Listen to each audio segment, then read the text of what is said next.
Germany, looking northwards towards the distant seacoast, and where the Moselle flows east from France to join the Rhine, in the wooded Eifel Mountains, lies the most picturesque and difficult motor racing circuit in the world, the Nurburg Ring. This is the traditional setting for the German Grand Prix, and here, at the scene of its pre-war triumphs, is one of the great racing cars of the past, the 1937 W125 Mercedes, with its 8-cylinder, 645-horsepower engine. Powerful, too, is the famous Mercedes team manager, Alfred Neubar, who has with him the European champion of 1939, Hermann Lang. They have come to the ring specially for our cameras to record. It's 25 years since this Mercedes raced here, and Grand Prix cars of today are limited to barely a quarter of the capacity, producing only a fraction of the horsepower of this, the most powerful Grand Prix racing car ever built.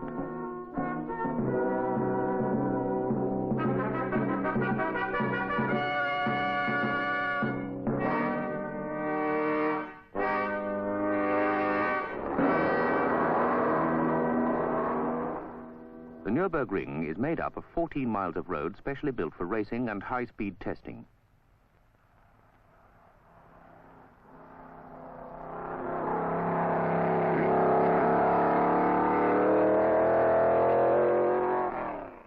For much of the first 5 miles, the road descends in a series of fast curves.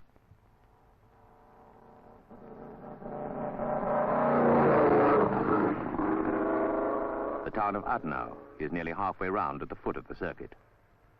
The road now climbs towards one of the trickiest corners of all, the carousel.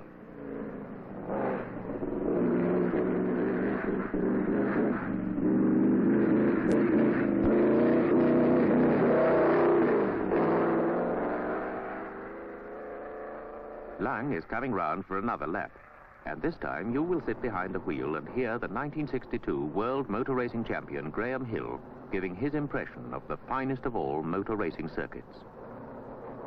From the start, we leave the wide apron in front of the pits and get funneled into the narrow section just down here, which constitutes the normal width of the circuit. Of course, just after the start of a Grand Prix, we're all about 30-odd cars are trying to get into this funnel, and we're all jockeying for position, and it's fairly tricky. Then into the south curve, which is almost a 360-degree corner, and it's very difficult to hold the car in at this point under power, because I think practically all cars would understeer around this circuit. And we find that we then have to squirt out of here onto the uphill section, which comes behind the back of the pits. We very often get our pit signals from this section, illegally so. They put the big high wire fence up there to stop the mechanics giving us signals, but we can very often get a very good quick lap time in from this section. Now we come to a left-hand bend which starts the Nurburg Ring proper. Up over a bridge to a very nasty little left-hander, which is a second gear corner. Taken very carefully, and again very slippery in the wet.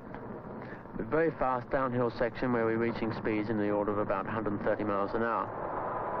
This is followed by a series of left and right turns, about 5 or 6 in all, very close together, and very tricky to take at any speed at all.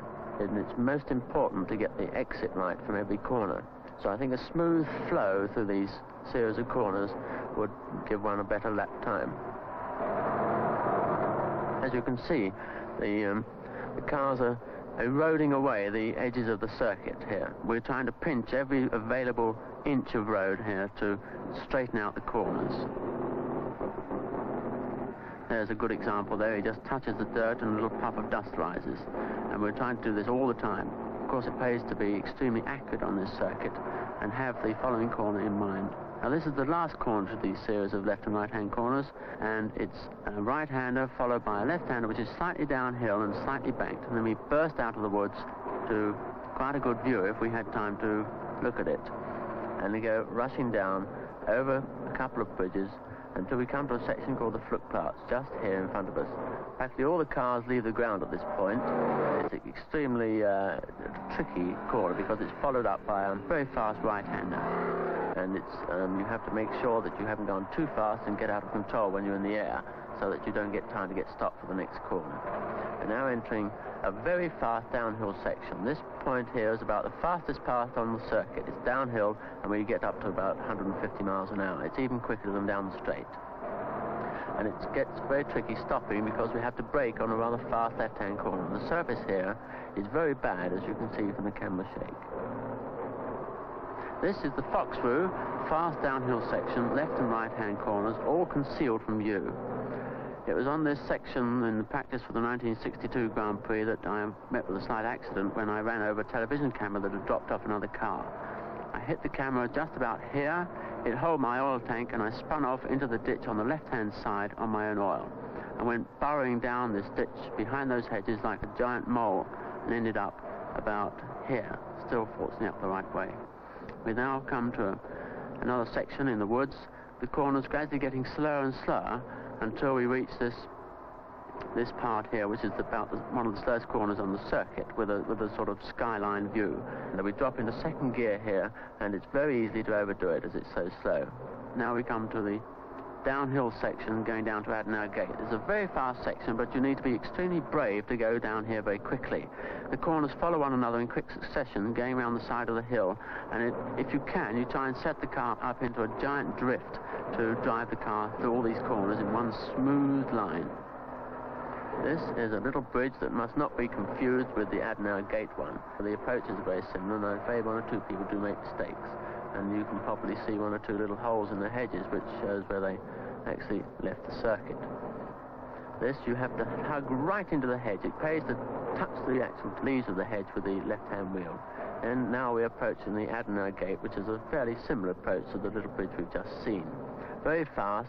I always ease off just about here, drop into here, touch the dirt on the outside, and brake very hard for this bridge here.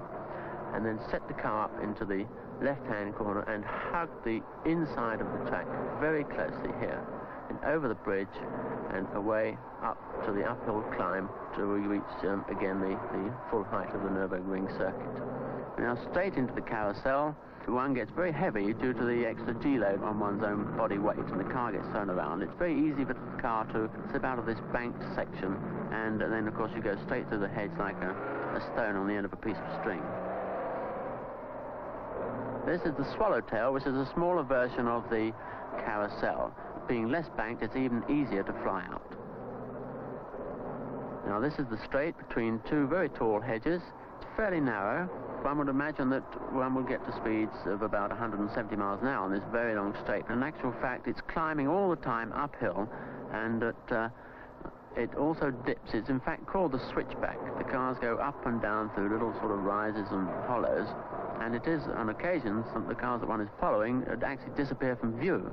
So one wants to be very alert at this section, and looking in one's mirror, one could easily be lulled into a false sense of security and believing that there was no one following you or no one close enough. In actual fact, he might just be in a hollow.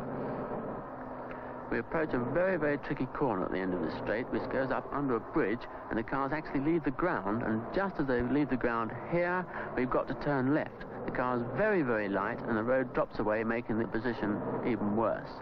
This is followed by a series of very fast left and right-hand corners which could almost be taken flat out in 1962 Formula One cars. Very tricky. The car is slipping and sliding, and fairly steep too. One wants to be properly geared. And this completes another lap of the German Grand Prix Circuit, the Nurburg Ring.